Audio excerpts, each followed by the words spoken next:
Pilit ko iwasan ka dahil ako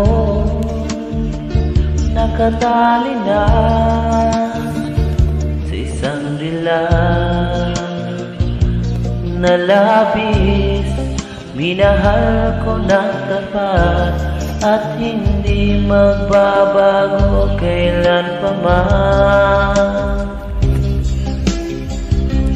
Ngunit habang tumatagal, sa'king lalo kang napamahal. Puso ko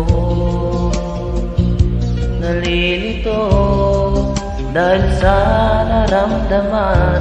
Ano ang aking gagawin? Lumalimot ka.